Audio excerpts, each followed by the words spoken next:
What's up, everyone? It's Matt Morozic, and this will be Hellboy finished. So I finished him up last night, and he looks awesome. I am super happy with how he looks. My client seems extremely happy. I got this done in record time. I got it 2 weeks ago Wednesday, and I finished it yesterday. So 2 weeks in a day, I got this sucker done. I would say I have, I'd say 100 hours, 90 to 100 hours in this guy. I busted this out because I have to get back on my bust mech for the ammo book. So I worked every single night for 2 weeks and one night, except for one night last week. I put about 20 hours in the weekend. This previous weekend, every night it was 4 to 5 hours. Previous weekend before that, it was 16 hours or so. So this build actually went really smooth. I had a couple little mishaps here and there that I was able to fix throughout the build. I had to touch up some of the red down by the waistline yesterday just from taking him off and apart and on and off and on and off. The paint got chipped a few times.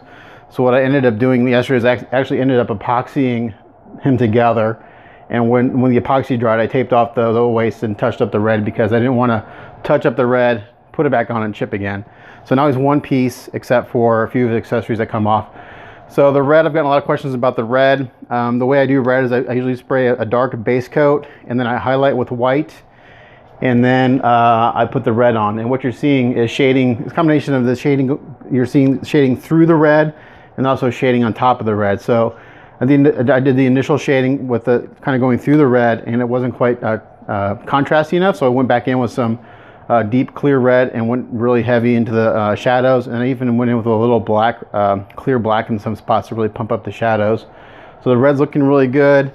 We decided to go with a new car gloss finish on the horns, and it is a very nice contrast to the rest of the statue. Really happy there. I'll come in closer in a second. So that's really cool. I did a fade job on the base of the horns to the tips. I do have the cutoff versions, but I'm not going to put them in because I like these better. I'll get close in his eyes in a second.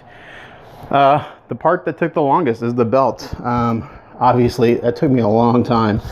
I spent, just to do the leather on the belt took me 2 days, almost 2 full days. That was this past weekend. So, and that's the part that my client was really, really particular about the whole kit, but that's the part we really kind of went back and forth a lot on as far as consulting as far as what he wanted. Well, I'm going to try to bring this forward a little bit so I can get closer, and he's heavy.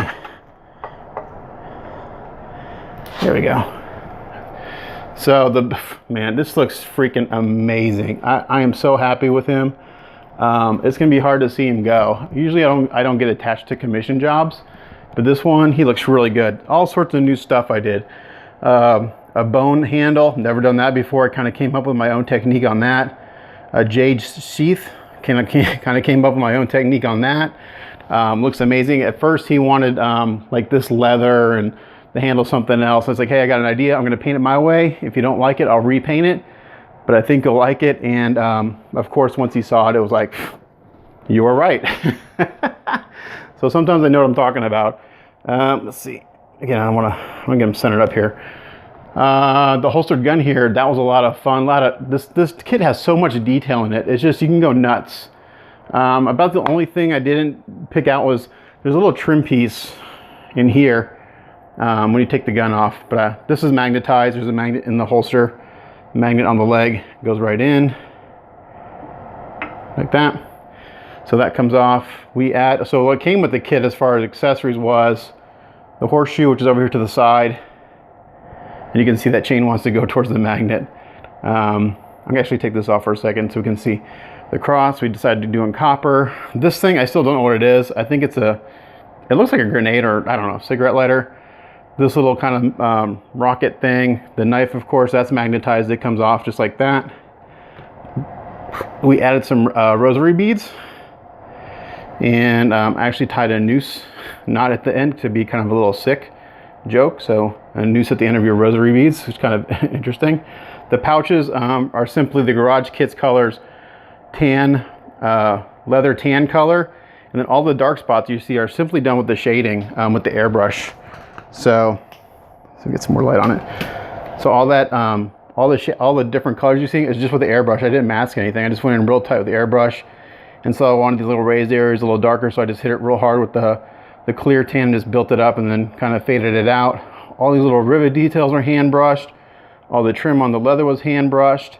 I actually ended up hand brushing the entire black of the legs after doing the belt because I didn't want to mask it. So I just hand brushed Style Res black primer, and that's what you're looking at. I'll bring this down so we can get better light on it. So the black you're looking at is Style Res primer, and it looks really, really good. Hold on, I'm trying to get my light set here so you can see a little bit. I'm not sure if that's picking up very well. Here, let me see if I can get... my work area is very, very tight right now, so it's hard to move around in here. With the, see if I get some more light on there. I don't know. I can't tell. Hopefully you can see. So the black is just the Style Res primer. Yeah, so the leather on the belt. So the leather was done with a kind of sponging technique. I did that live. That took a long time. All the little middle bits are hand brushed with Vallejo metal colors and testers enamels and other metallics. The hand and the gun was all hand brushed. Let's see, I'm gonna come down again. One more time on my leg here. Give me a second. Sorry for the shaky camera. Yeah. So all that's hand brushed. Let's see if I get straight here. I don't want this to be like a 30-minute video, but there's a lot to go over. So all this on the hand was hand brushed, and there's a switch out hand without the gun. The gun was completely hand brushed, and I'm still not getting a bunch of light on them. I can't tell if it's, hopefully it'll show up in the video, I don't know. The boots were really cool. We kind of did a dry brush technique on those. Those look really nice. The base was the quickest part of the whole kit because I knew exactly what I wanted to do. But there is about 15 different colors on the base, just layered on top of each other, dry brushing, going back in with clear colors. This is kind of like a polished metal look. I simply went in with a really crappy brush and I used the Vallejo metal colors. And I got just a little bit of paint, and instead of dry brushing, I actually rubbed the paint on there and kind of give this kind of polished metal look. You can see all the dry brushing on the boots, hand picked all these little details. The tail, we did a nice fade job on the tip there. And then we also did it going up the back. And then I was at Hobby Lobby the other day doing some shopping, and I found these cool little bottles. So I added some, like these could be little potion bottles or medicine bottles. He's like, what are those for? Like, what would you use them for? I was like, I don't know, Kool-Aid. I just thought they looked cool. When I was at Hobby Lobby, I could have easily spent $100 on just little stuff to put on his belt, but I kept it like 30 to 30. But now I have extra bottles and stuff. So the Fist of Doom was a lot of fun. It did take quite a bit of work because I did do all some metallic treatment in the middle first and then mask that off. And then again, I can't name all the colors. There's a lot of layering going on here to get all these really cool, the details are really deep. It's just, man, I can't be happier with it. It looks amazing. So Leo, I hope you like this because I couldn't be happier with him. The belt, we went back and forth on the belt a lot. We had a lot of different builds to kind of look at. We kind of picked and choose, looking at other people builds, and kind of picked out the things that we liked and things we didn't like. And it was cool. Yeah, so working with Leo is good. You know, I basically talk to him every single day. I try to put up a video every night. I'm learning that figure clients are very particular, which is no big deal. I get that. It's a little different for me doing figures, because when I do mechs, basically the client says, do what you want. And I get to do what I want. It's a little different with the figure guys, you know, because we're trying to match it to maybe a comic or a movie or something. So he's looking shiny right here, but he's not shiny just because I have the light so close to him. So, whoops, I'm going to back it off because that light's making him look really shiny when he's not. And then the shading will pop out more. Let me see if I'm getting close to the eyes. Those are cool. Yeah, so they're way up in there because they're really recessed. So I can come in. There you go. Look really, really cool. The hair was simply hand brushed with black, and then I went along the edges to make it look like it was pulled tight. You see those little strands of hair? I dry brushed it with a little bit of red, and then painted like a leather knot on the back. So that looks really, really good. Yeah, I thought my Captain was my best paint. I think this may be my best paint now. Man, I can't say enough about it. I'm really, really happy. Just really amazing looking piece. So if things go the way they look like they're going to be going, next year will be the year of Hellboys for me. I've had 3 other people ask me how much it would cost to do a Hellboy, and I have my own Hellboy. So yeah, I don't mind doing more. It's a cool kit, and you can do. There's so many. The possibilities are endless as far as what you can do with this kit. There really is. I mean, every paint I've ever seen of this kit is completely different. I really haven't seen any two alike.